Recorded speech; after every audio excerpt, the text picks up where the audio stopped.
Hey, how you doing? It's me, Nomad, and so I want to do this one last video, kind of a summary ending of the LA Homeless Adventure series. So, okay, as you saw in the last video, we finally got the RV, and you know, we had to drive through that crazy canyon to get there and everything, and it was just such a arduous process, you know. I mean, anyway, I want to do this last video and give you an update on kind of where we stand, because this is really the end of one chapter and the beginning of another.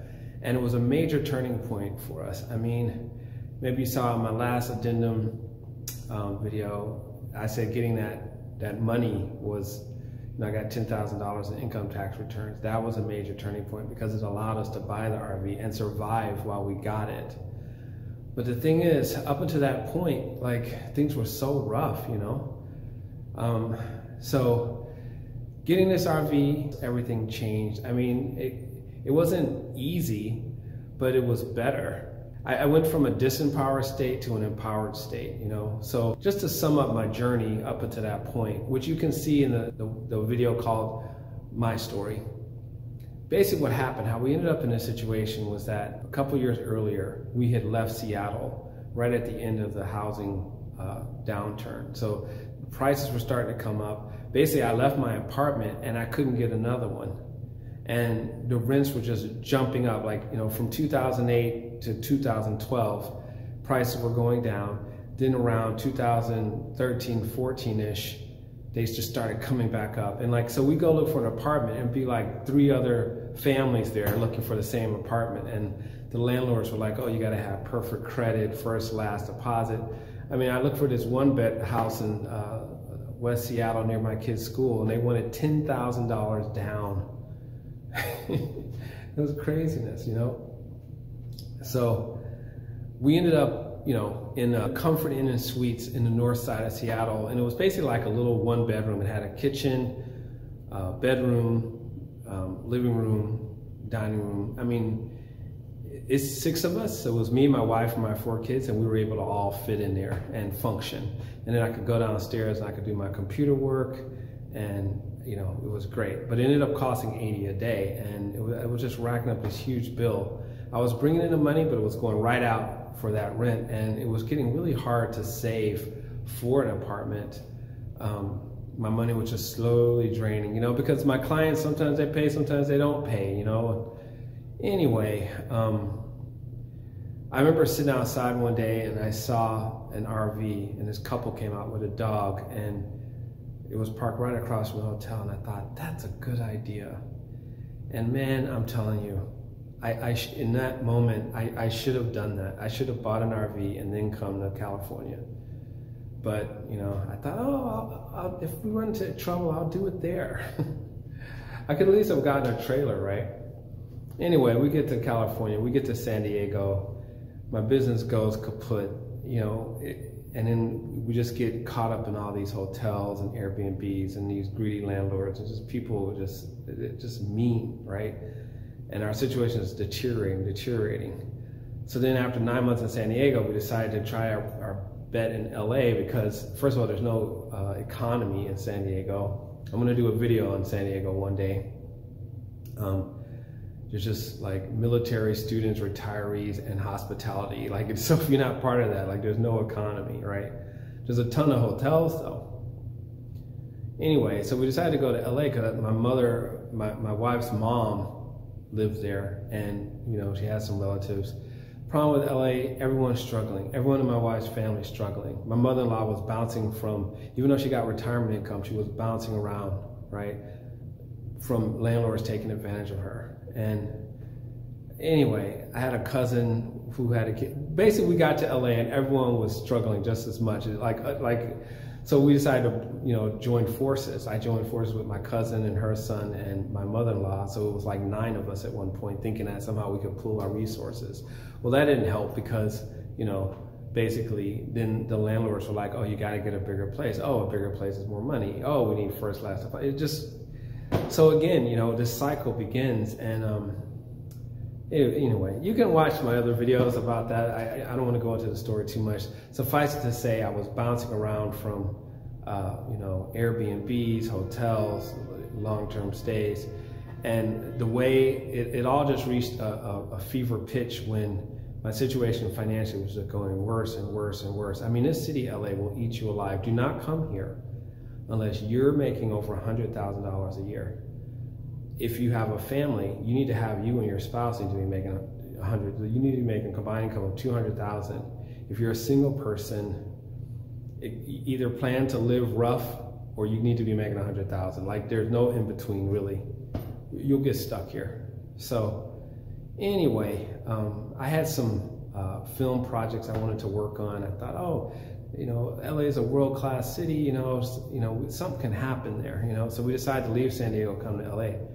And like I said, we just struggled and struggled and struggled. And like, again, it was the housing recovery was happening from 2008 and it was happening everywhere. It was just bad. Like, I just couldn't get ahead. And so we finally ended up in this room. Like this series begins, the LA Homeless Adventure series. I found a room in San Pedro, which is 30 minutes outside of LA, for $1,300 a month, paid weekly. But the lady there just kept taking advantage of us, you know, like, it's crazy. So, anyway, so if you want to see what happened, that's where so I said, you know what? I was really into the RV thing at that point. I saw it as a way out. I just didn't have the money, but I had been watching lots of YouTube videos about it. I mean, I was ready, right? We had one car, a pretty old Ford Explorer, and I just thought, you know, I was like, I'm just gonna go live in that car. Like, I'm so sick of the situation. So you can, like I said, the series begins with this story. So I said, you know, we're gonna voluntarily go homeless and I'm gonna buy an RV. And that's what we did. And the last video was where we finally bought it. And what we bought was a 30-foot Class A RV. Unfortunately, you're not gonna see it till the next series, the Mountain Dreamer series. So I named this RV Mountain Dreamer because I had to go up a freaking mountain to get the thing. And that series is going to be called the Adventures of Mountain Dreamer. So you'll see it. So the next video will be the beginning of that new adventure, which is the beginning of us, you know, owning it and getting it back to LA and fixing it up and living it in the city.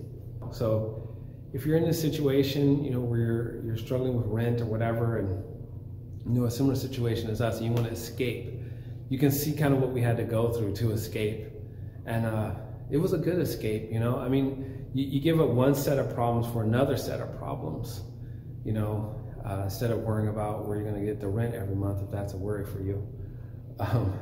You have to worry about other things, which I'll discuss later, you know, like where to park, and will people complain, and will you get towed, and will someone break in, and where you're going to go to the bathroom, and where you're going to sleep, and, you know, just, you know, where you're going to get water, and, you know, where do you dump your tanks, you know, all these kind of things, right?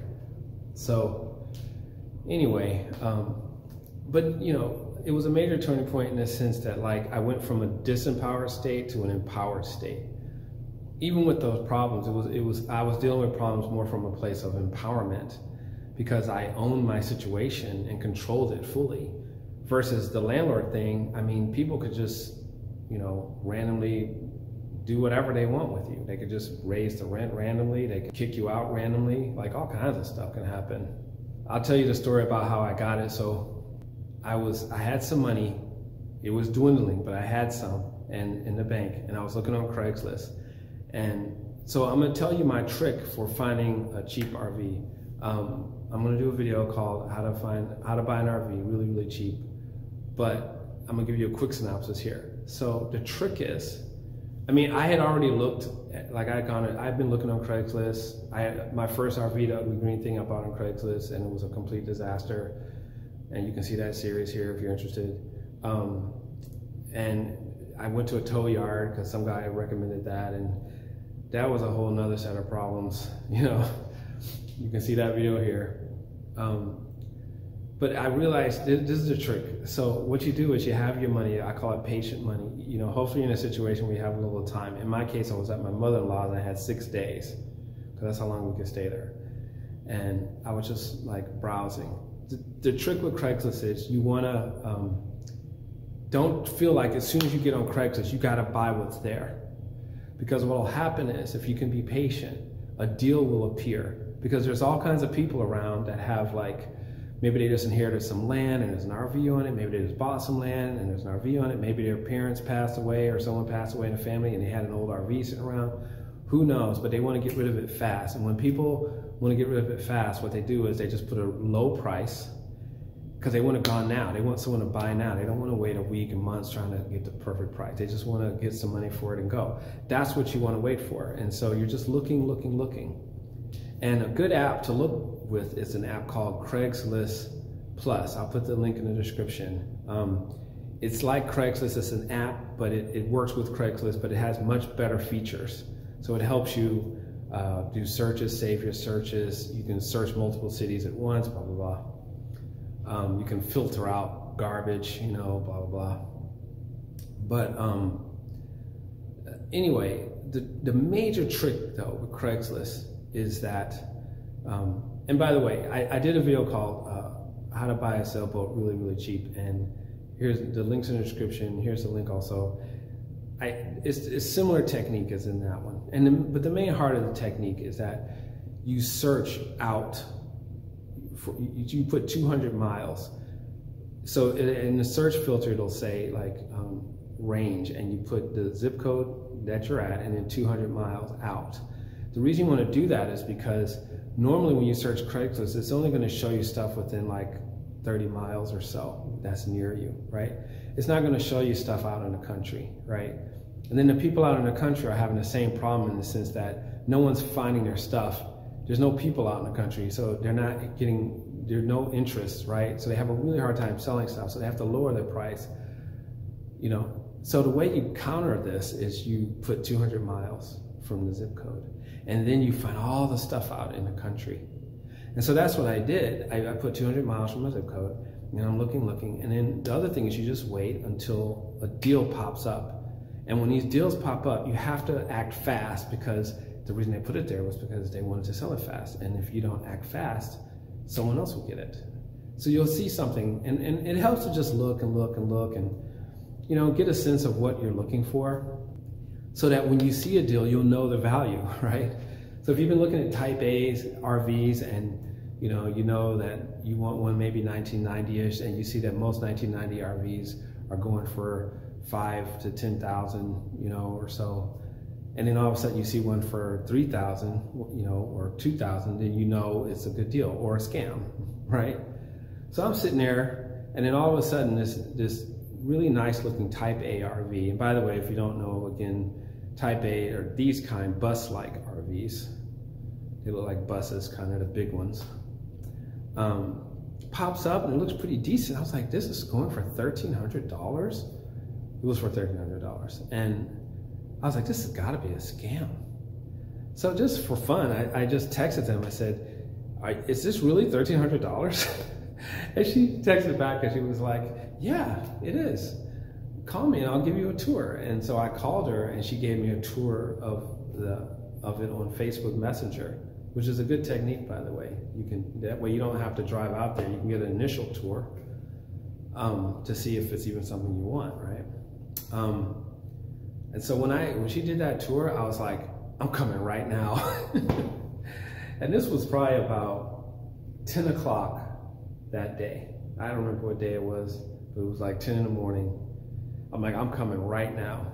And then you can see in that video, the last two videos, the journey, the adventure I had to go through to get out there. In this case, it was way out in a place called Lake Isabella, in Kern County, and basically in the national forest in the middle of the desert. I had to go through a canyon, all this stuff. And anyway, yeah, so we got it. So, man, but the adventure I went through, so I just know that it's not going to be an easy process. I'm not saying your process is going to be like my process. It might be easy. Something might fall in your lap. You might get something and it's full of problems. You might get something and it's great. You know, I don't know. It might take you a day. It might take you 2 months. I have no idea. But I would say have a significant chunk of money set aside and have some time. Like, just know it's going to, I would think, you know, like months. Like, I would give yourself 2 months. And yeah. So yeah, so that was, you know, everything turned for us. And I just, you know, things got better. I mean, my family, they never liked RV life. They don't like it to this day.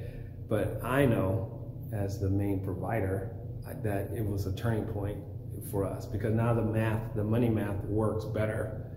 I mean, it's not the perfect math, like it's still a depreciating vehicle and there's maintenance and all this, but man, I'm not just like flitting out all this money for rent and having literally nothing to show for it at the end of the day.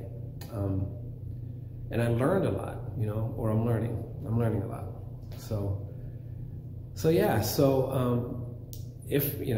if you haven't seen this series, it's called the LA Homeless Adventure Series, and here's the link's in the description. You can watch the whole thing.